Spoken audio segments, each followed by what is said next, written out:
All right, so anyone out there aiming for the UPSC, especially this year, buckle up, because today we're diving deep into something you absolutely need to know.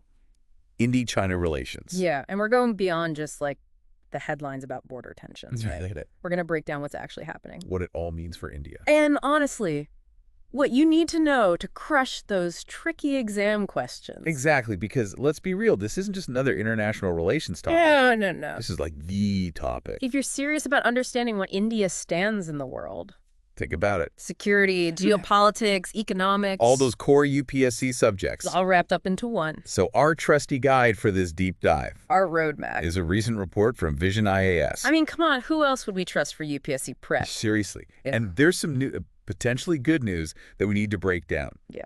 India and China have agreed to disengage troops. Go back to patrolling in two very specific spots along the LAC, All right. Depths Plains, and Demchok. That's a mouthful. It is. But these names, write them down, remember them, they're important. So what's interesting here? Well, this agreement actually takes us back to the pre-2020 status quo, before things really went south. Okay, so before we get too excited, Right, hold the celebrations. tell us, what are those next steps and why is this such a big deal after, well, After years of not-so-friendly vibes. exactly. Okay, so next comes de-escalation. Which means, Dialing back that military buildup on both sides. gotcha. Then, the big one, The what? de-induction. Okay, and de-induction means? Actually pulling troops back? Okay. This Depsang and Demchok agreement, it's Yeah. like this tiny crack in the ice, that massive freeze-over that started in 2020. All right, Depsang Plains. That name rings a bell, doesn't it? Yeah, Didn't we see that a bunch in our UPSC prep? you're spot on. Something about strategic importance. Right, it's kind of like the Spanger Gap. Okay, Both are flat terrain, perfect for offensives. Depsang is especially tricky because it's near the Dalat Beg Oldie post yeah. the Karakoram Pass. Okay. Mark my words, folks, you might see this on a map question come exam time. Oh, So good tip. fire up those atlases and visualize this area. Okay. Trust me, you'll thank me later. This agreement is starting to make a lot more sense. Right. When we think back to that 2020 standoff, Mm-hmm. things got really intense back then, didn't they? Yeah. Multiple clashes, But incursions. it wasn't just like a border patrol issue. Right, this was a major... Turning point. Okay, so what happened? We saw incursions, clashes at Pengongso, And of course, the tragic Galwan incident. where 20 Indian soldiers lost their lives. Right. This wasn't just a skirmish. It fundamentally Changed how both countries view security along the LAC. leading to this long-term military buildup that we're still dealing with today. Exactly. Those repercussions are still echoing today. That's why. This new agreement, Yeah. even if it's just a baby step. It's such a big deal, right? Absolutely. Think about it. Since 2020, Both sides have been pouring resources into infrastructure along the LAC. you know, new roads, outposts. The whole shebang. So this is a long game. It's a strategic shift. Not just a temporary spat. Right. If you want to analyze the current situation, You have to understand 2020. those events are your foundation for everything that's happening now. All right, let's get to the root of the problem. The LAC itself, Okay. we're talking 3,488 kilometers of border. And they can't agree on where the line even is. Yeah, the lack of a mutually agreed line of actual control it's adding fuel to the fire It's like trying to build a house with two sets of blueprints. that don't match. Exactly. India and China have different ideas about the LAC's length, Really? location. Leading to those overlapping claims that trigger these incursions and standoffs. Okay, UKSC, crash course time. Hit me with it. The border is split into 3 sectors, right? You got it. Can you give us the quick rundown so we're all on the same page? Absolutely. Okay. You've got the western sector, Which includes the middle sector, covering Uttarakhand and Himachal Pradesh, and the eastern sector. encompassing Arunachal Pradesh and Sikkim. Each one has Its own baggage and complexities. this. India-China relations in miniature. Let's dive into each of these sectors. Okay. I'm already sensing they've each got their own. Dramatic backstory. Yeah. Starting with the western sector. Okay. Things get messy here. How so? The dispute here centers on the Johnson Line, Proposed by the British, way back in the 1860s, versus. the McDonald Line from the 1890s, which China favors. This disagreement puts a strategically vital area called Oksai Chin right into the heart of the dispute. Exactly.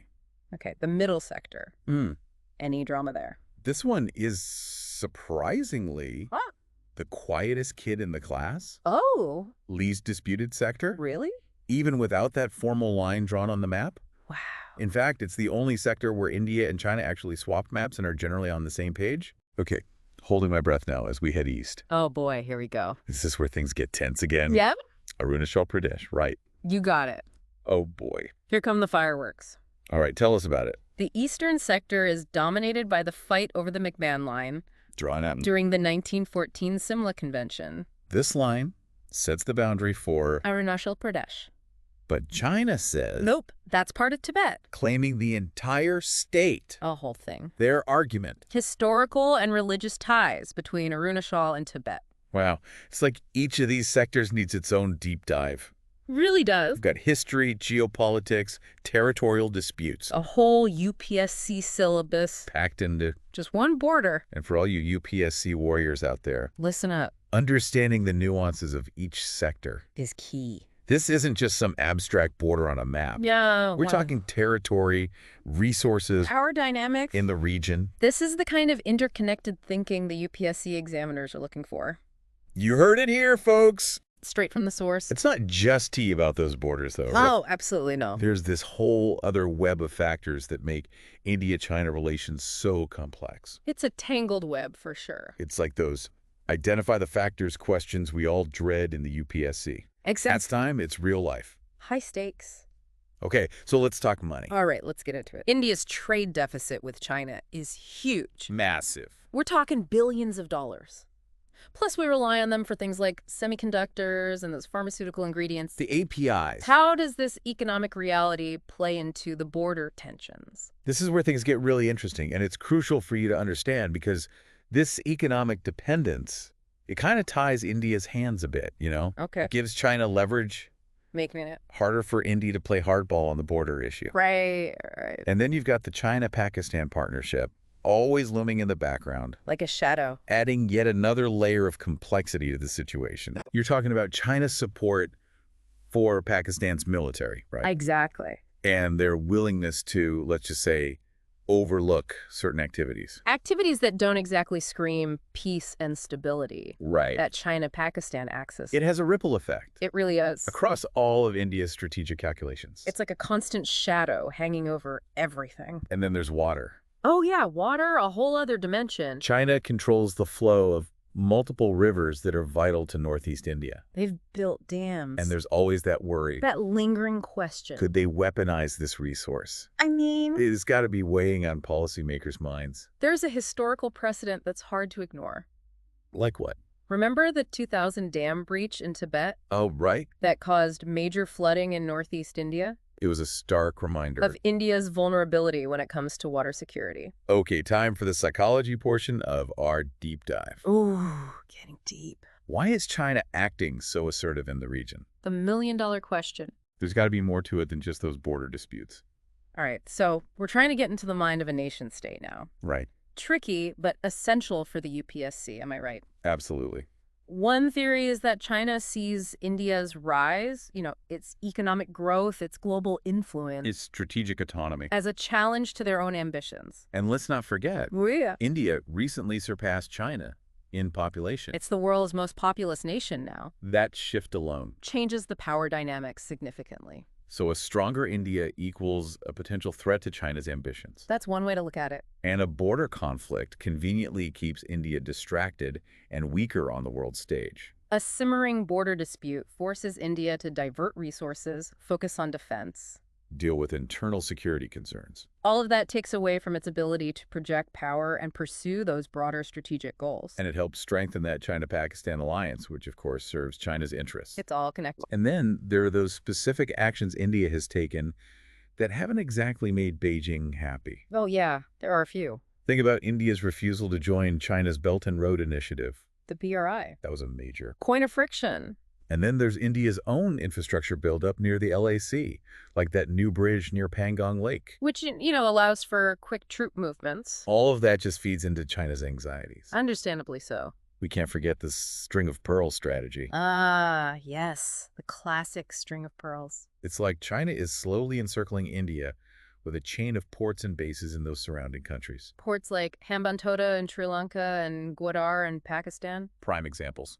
It's hard not to see that as an attempt to contain India's influence. Right. And then there's the whole one China policy issue. Okay, remind us about that. Remember, India acknowledged Beijing's claim over Taiwan back in 2003. Right. But China hasn't reciprocated with a one India policy. That would acknowledge India's sovereignty over areas claimed by Pakistan? It creates this feeling of like an uneven playing field. And what about China's actions in the South China Sea? Ah, yes, that's another piece of the puzzle. That directly affects freedom of navigation in the Indian Ocean. A big deal for India's strategic interests. It creates the impression that China wants to rewrite the rules of the game in the region. Flexing its muscles, pushing boundaries. And we also have to consider the ideological clash that's brewing. Oh, absolutely. China, under Xi Jinping, seems to be promoting a more assertive form of Sinocentrism. The idea that China is the center of the world. Surrounded by tributary states. It's a very different worldview. That doesn't exactly vibe with India's aspirations as a democratic power aligned with countries like the US, Japan, and Australia in the Quad, does it? It's like two completely different visions for Asia are clashing. You hit the nail on the head. And it's all playing out in what's known as gray zone warfare. Ah, yes. The fancy term for poking the bear without actually starting a full-blown war. Think of it like this. Instead of launching a full-scale attack, it's more about those constant pressure tactics. Like what?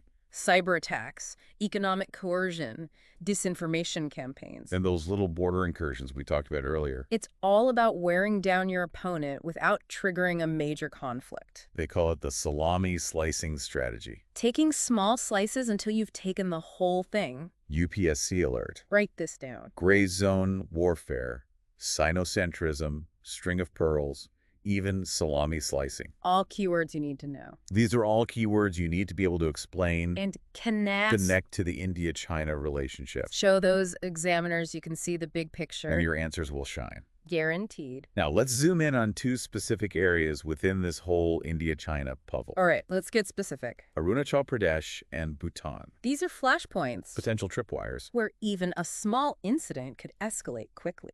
Okay, let's unpack those. Let's do it. We already touched on the history of the dispute over Arunachal Pradesh. Right. But what makes it so strategically important? Why is it so sensitive that even a minor incident could spiral out of control?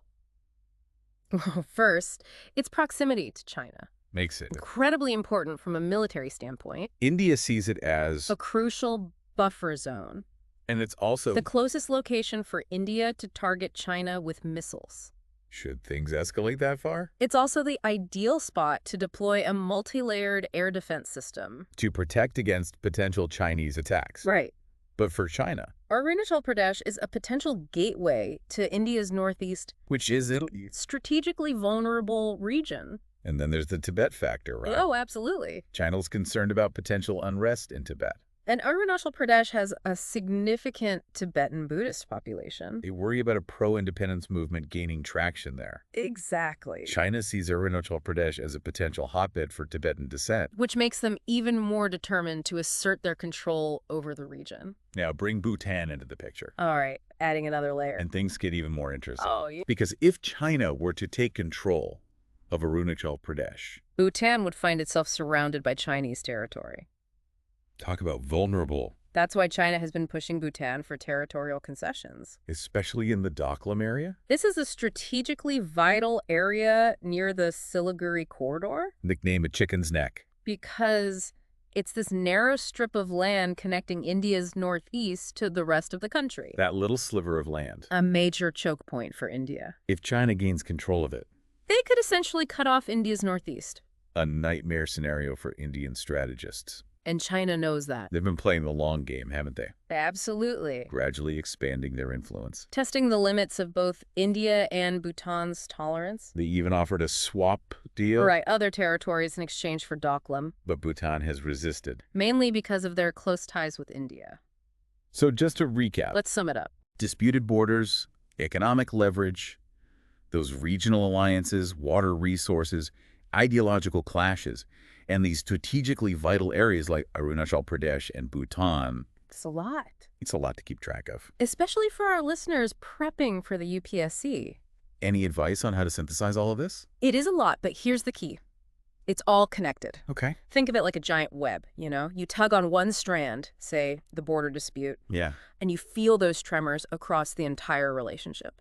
Yeah. Economics, regional dynamics, even domestic politics. It's a chain reaction. That's what makes this such a fascinating, albeit challenging, topic to study. So back to this recent agreement on Dipsang and Demchok. Mm-hmm. It's a positive sign, right? Mm-hmm. A little flicker of hope in an otherwise pretty tense relationship. It is. It's a step in the right direction, but let's not get ahead of ourselves. What do you mean? We've seen these thaws before, only for the ice to reform. Right. And those underlying issues, they haven't vanished, you know? They're still there. The border disputes, the economic imbalances, that strategic rivalry. Still simmering below the surface. Exactly. And that brings us to the million-dollar question, especially for you UPSC aspirants. The big one. Given all this complexity, what should India's strategy be moving forward? Ooh, that's a tough one. How do you even begin to navigate a relationship with a country that's simultaneously your neighbor and your competitor? It's a real head-scratcher. This feels like the ultimate essay question, the kind that makes or breaks your score. It is the question, and there's no easy answer. So where do we even begin? It's a constant balancing act, you see. Okay. India has to protect its interests, its security, its territorial integrity. Well, that's But it also needs to find ways to manage this relationship responsibly, Right. avoid escalation, and maybe, just maybe, identify those areas where cooperation might actually be possible. It's like walking a tightrope. Isn't it? Too aggressive, Yeah. and you risk a conflict that could spiral out of control. Too accommodating, and you risk being perceived as weak, potentially emboldening China even further. Exactly. So how do we find that balance? And here's where your UPSC prep comes into play. Okay, I'm listening. Start thinking critically about those potential risks and opportunities for India. Like what specifically? What are India's leverage points? What are the potential pitfalls? How can India use its strengths, its growing economy, its democratic values, those strategic partnerships, to counterbalance China's influence? Those are some tough questions. They are. But they're the questions that will set you apart on the exam. And honestly, in your future careers as well. And I think it's important to remember that this India-China relationship, it's not just about governments and armies, right? Oh, absolutely not. It's about people, cultural exchanges, economic ties. Those connections matter. They can play a role in easing tensions and building bridges. Even when things seem really tough at that government level, Right. diplomacy isn't just about those treaties and statements. More than that. It's also about building trust, understanding perspectives, and finding that common ground, even when there are those major disagreements. Finding that middle ground. It's that long game, the one that truly shapes the future of a relationship as complex as this one. So as we wrap up this deep dive, Time to bring it home. I want to encourage you, our listeners, to keep digging. Don't stop here. This is your starting point, your foundation for further research and analysis. Stay updated on the news, understand the historical context, And most importantly, form your own informed opinions. don't just memorize facts. Think critically, connect the dots. Develop your own perspective on what India's approach should be, That's what will make you stand out. not just in the UPSC exam. But in any discussion about India's role in the world. Exactly, remember. The UPSC, it's not just about regurgitating information, It's about. demonstrating critical thinking, analytical skills, seeing the big picture. So keep asking those why and so what questions. Those are the questions that will lead you to the insight And perspectives. that truly matters. All right, folks. That's it for this deep dive into India-China relations. A relationship. That's complex, constantly evolving. And absolutely crucial for anyone aiming for the UPSC. And honestly, for anyone who just wants to understand the world we live in, Keep learning. keep thinking critically. And good luck with those exams. You got this.